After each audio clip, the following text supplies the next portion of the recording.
Welcome back to Commonwealth reEvolution. I am Scott, and this is NachoCast. In the last episode, Red Rocket, Sanctuary, Tenpines, and Thicket excavations had all gone through Phase 1 in our series. When we left off, we had just annexed Sunshine Tiding Co-op, and I'm ready to show you around. As I do, I will introduce some new mods that we've downloaded, as well as mention some that I neglected to in the first episode. That being said, you shouldn't even be playing this game without the unofficial Fallout 4 patch. I've been playing with this mod for so many years that I couldn't even begin to get specific about all that it does. It fixes all the bugs that Bethesda's developers missed. Secondly is Workshop Framework by King Gath. To name a few things that it does, you can adjust the amount of food and defense that a settler provides. Personally, I've increased mine from 6 to 10. The reason being, if they can farm more crops, the fields fill out nicer. I always hated it that one tiny field would be the extent of my farming community. Also, your guards will walk from post to post while they're on duty, rather than just stand in a single spot. Another thing worth mentioning is that you can adjust the base robot happiness or eliminate it altogether and remove robots from your max population.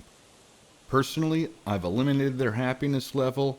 I mean, come on, robots don't have feelings, and I've removed them from the max population as they don't require food or a bed.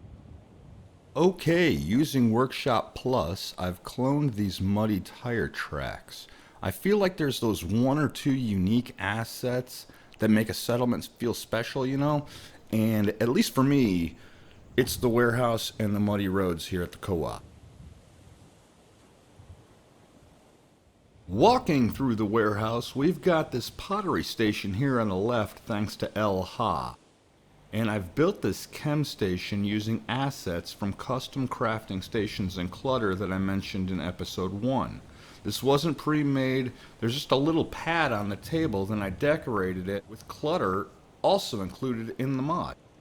And I did the same over here to build a custom armor bench. Now you'll notice how low that workbench is sitting. That is due to the terraforming I did using Kraggles and Grounded. I did that to flatten the area and get rid of the tall grass and weeds where I wanted my fields to be.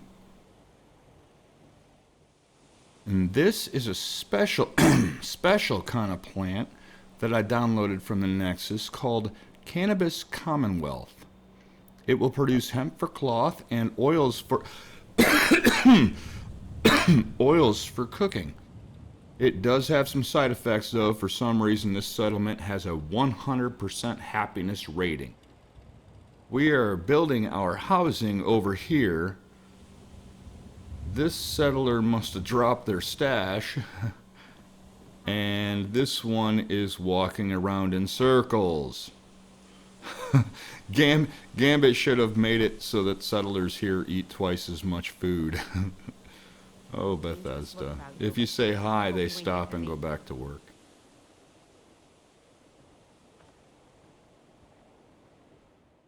So I raised and flattened the ground with Grounded, and then I finished it off by sloping it down and using Kraggles and cloning the eroded cliffs in the area with Workshop Plus. Grounded also has patches of dirt and grass and things like that that you can use to blend all the pieces together, which is kind of nice. I am going to go check in on Tenpines to see how they're doing. But I do have a couple of side quests that I'd like to get started. So I'll see you at Tenpines later tonight. Okay guys, I am here. I wanted to stop through and connect with the Brotherhood of Steel to get access to the Boston airport. And I wanted to start the Automatron quest to get access to the Mechanist lair. I apologize that I'm getting here so late. But it does look pretty cool all lit up like this.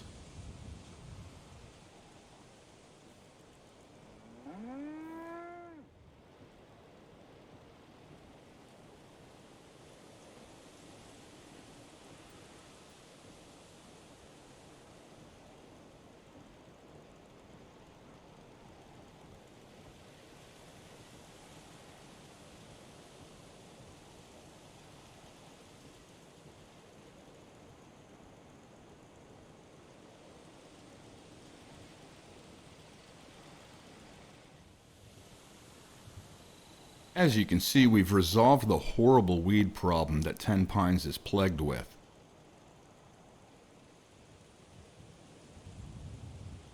But let's get some sleep and we'll walk through in the morning. See you then.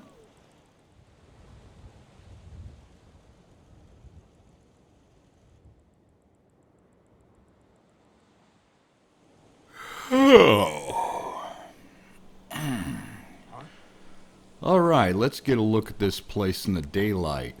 We've used grounded and craggles here, similar to what we did at the co-op, except rather than blending everything, I decided to do some tier farming and cloned the ruined walls to level down each tier. Again, as I mentioned before, it's these ruined walls that are unique to Tenpines, and I wanted to implement that. These cinder block walls are part of the warehouse extension kit.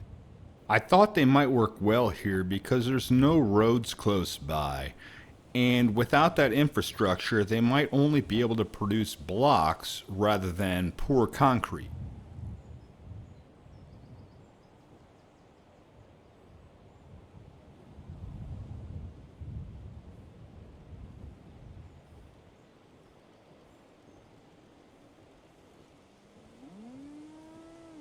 The guard towers are nearly identical, so we're not going to spend a lot of time there.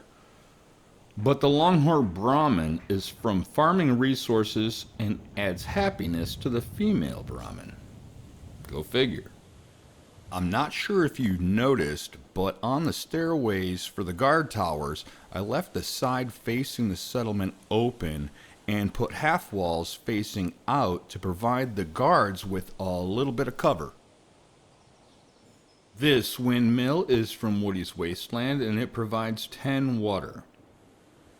I introduced Woody's Wasteland in the last episode, but you're going to hear that a lot in this episode, so I'm going to throw that information up on the video again.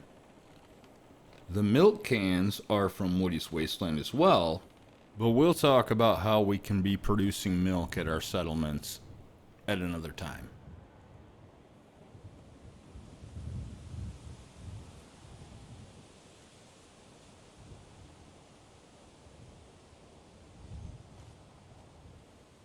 The salt crate there to the right of the workbench adds 6 food, as salt is a very effective preservative, which stretches your food resources, so it kind of makes sense.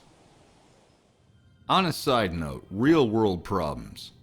They say that men's sperm count is way down compared to 50 years ago, leading to low birth rates.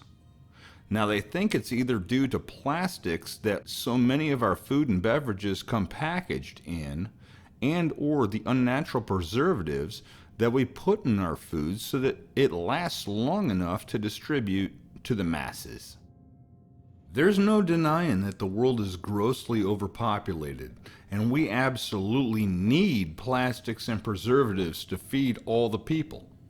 But I think it's a bit poetic that's what's limiting our reproduction. I guess nature finds a way of bringing balance. Well, to those of you whose moms raised you on organic and locally grown foods, I say, go have fun and make us some babies.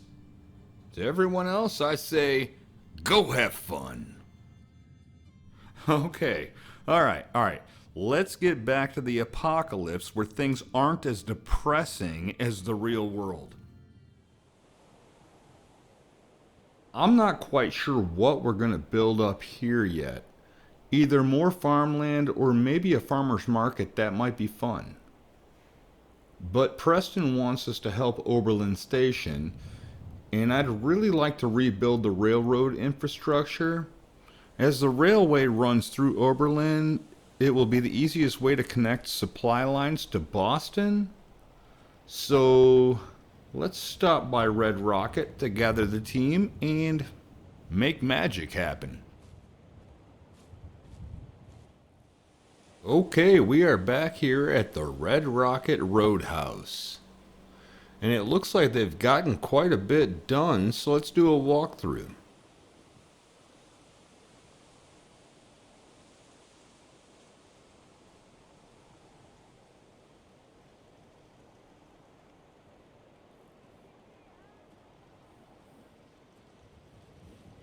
Yeah, something's going on. Caravanners aren't usually scattered around like this.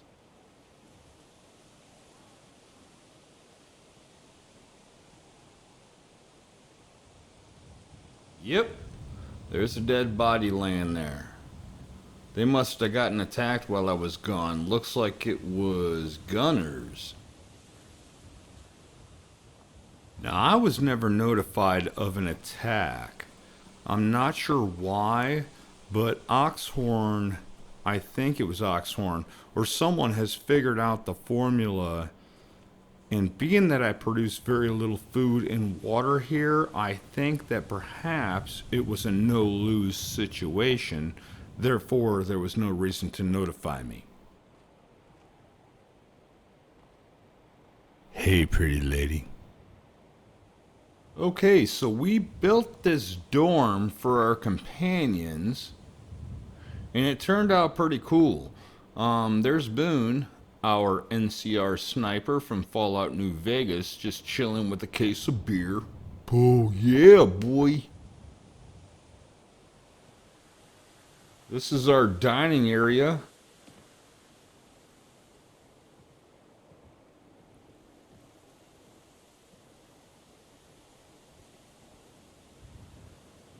Downstairs is Enclave Commander Wood's room. Looks like he stepped out of his power armor. He did that on his own. I didn't tell him to do that. And this is Fox's room, our super mutant companion introduced in Fallout 3.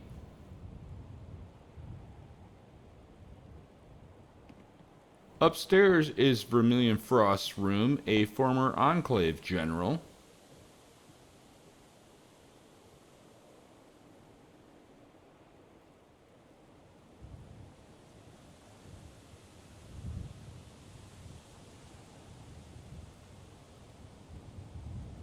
Hi, Ellen. This is her room. She works on her mapping of the area in here.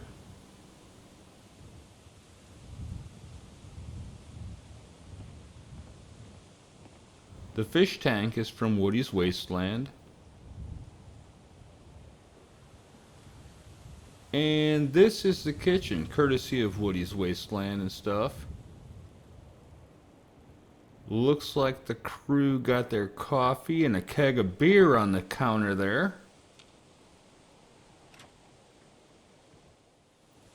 Check out these bathrooms. Custom assets from Woody's Wasteland. Imagine that. The water is collected on the roof and it comes down through the pipes and fills the top barrel. The bottom barrel is a wood stove that heats the water, and my crew can relax and enjoy a hot bath at the end of their day.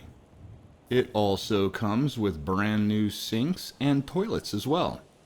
Second bathroom is here.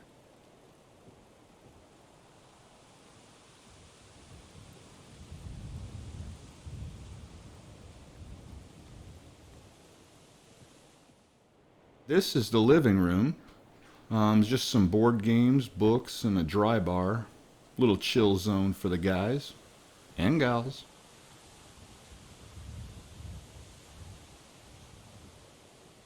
Upstairs is Boone's room.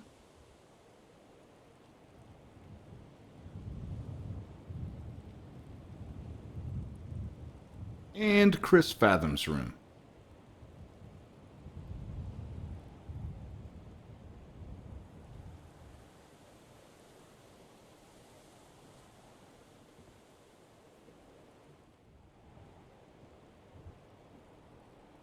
There are two other members of our crew that haven't joined us yet. Their rooms are downstairs. I have been in contact with them, though, and they'll be joining us in episode 3 or 4, I think.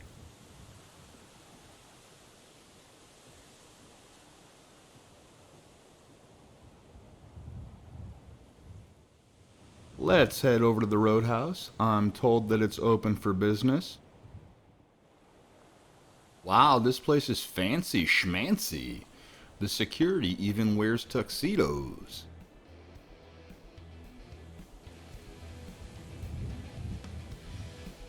Normally it's busier than this, but it takes a while for NPCs to go back to their regular duties after an attack. Dancing girls, who do more than just dance thanks to HOTC by Recluse. There's a reason we don't have security guards inside, and that's because our bartender is a badass.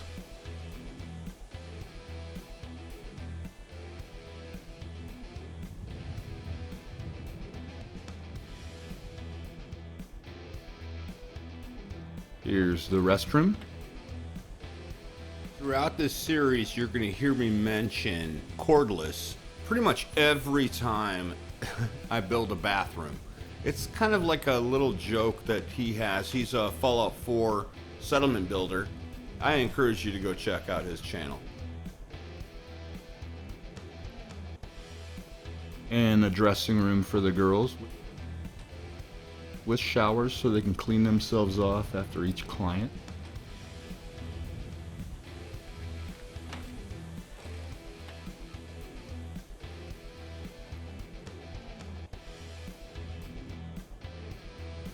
Speaking of clients, customer service is job number 2.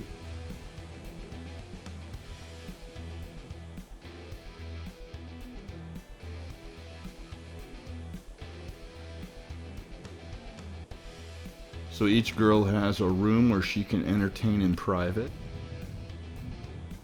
If you need to ask what job number 1 is, you're too young to be watching this video, or even buy this video game for that matter.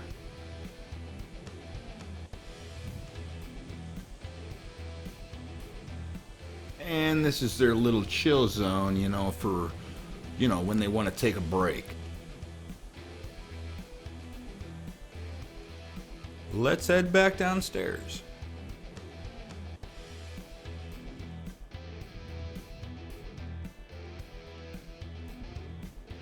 There is also a mat back there behind the bar where Pizza Pete sells, pizza. Courtesy of Commonwealth Pizza. Commonwealth Pizza also gives you access to about a half a dozen new plants to farm, as well as a Brahmin milking trough, which I mentioned we'd get to. He has the funniest dialogue, half of which is completely nonsensical. Bye. Hey, oh, I'ma clean this floor with your asshole.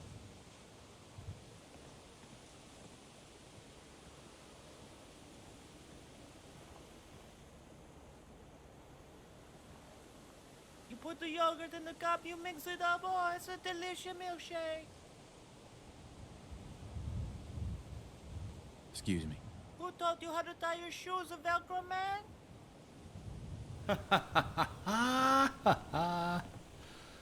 Ah, pizza. Pizza Pete.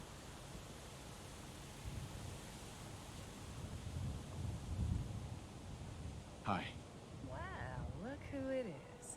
Glad to see the wasteland hasn't swallowed you up. Can't say the same about you. Ha!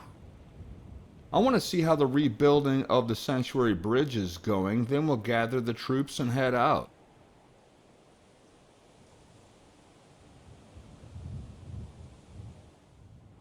Okay, got a huge shipment of concrete here, and our lead engineer working into the evening.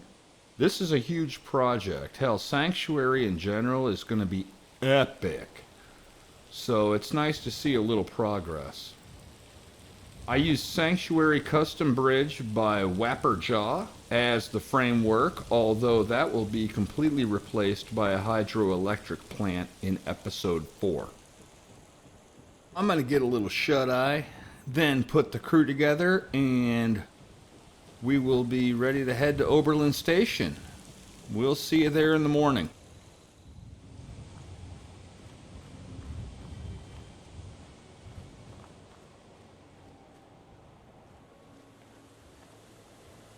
You're with the Minutemen, right? The Minutemen are always happy to help. What did you need? A pack of feral ghouls has rolled up nearby, and some of them have started wandering out lately. If more of them start wandering out this way, we may be overrun. We need someone to clear them out. Blaze, get him!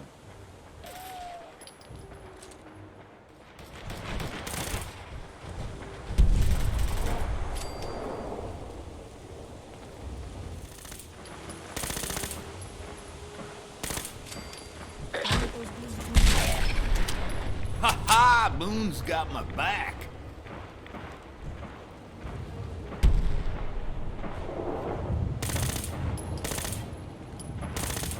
We're not alone. Stay frosty.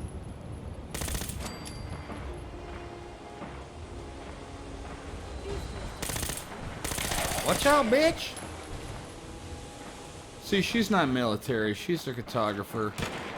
That's why I gave her a stealth armor. It's probably the only thing saving her life right now.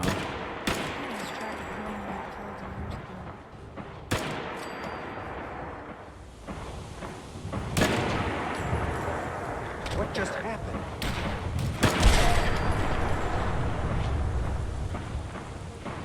What the?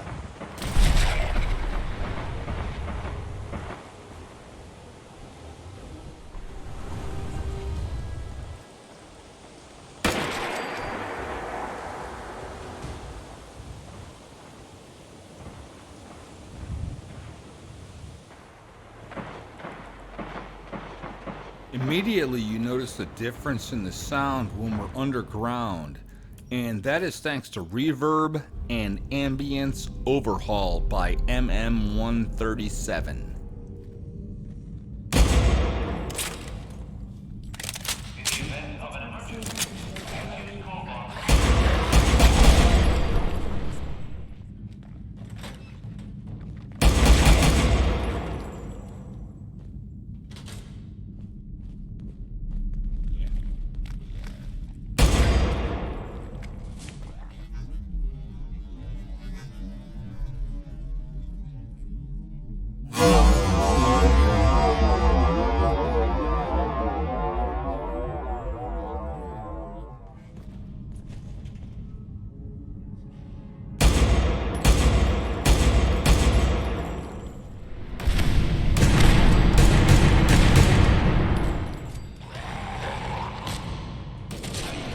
Didn't stand a chance, did they?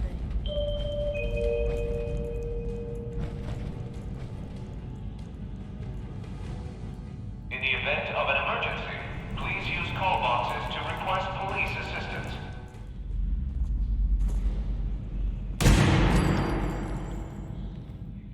Please do not tamper with Protectron stewards.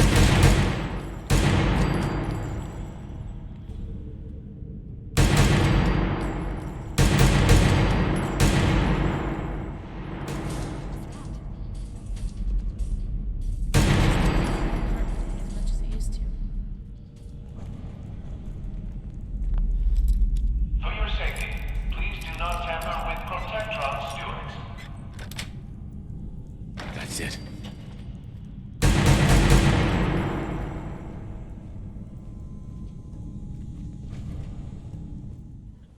Alright guys, we have liberated Oberland Station. We've put some turrets up, placed some beds for settlers, and thanks to Build High, I look forward to building here. Not only does it do what the name implies, it increases the build area, so much so that you can build all the way down to the river onto the other side of the railroad tracks. Let's head back and tell Preston the good news. Okay, so I thought I should bring this to your attention. I use scrap everything, which is as literal as you can get. And there's a setting in Workshop Plus that lets you freeze time in workshop mode. Now, because stepping outside of the boundaries triggers a time limit, and that limit is frozen, I'm free to delete things outside of the settlement boundaries. I usually just remove logs and shrubs and stuff like that, but occasionally I need to clear a path for trucks, and in this case, trains. So when I do that, it causes graphical issues, as you'll see here. It bothered me at first, but I'm over it.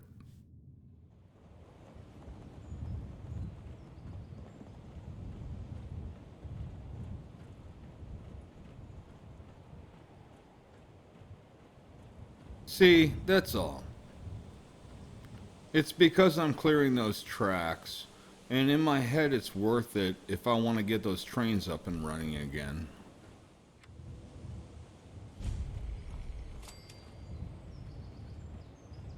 What do we have here? Oh, it's the robot farmers that settler was telling me about. Let's see what's up.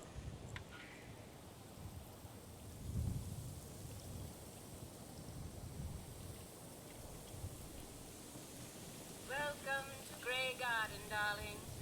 This is the Commonwealth's first and only hydroponics facility run entirely by robots. Okay, so White says that she has a situation with the water. It's dirty or whatnot. And she wants us to go check it out. So that's what we're going to do.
Okay, as per usual, this episode ran longer than I intended.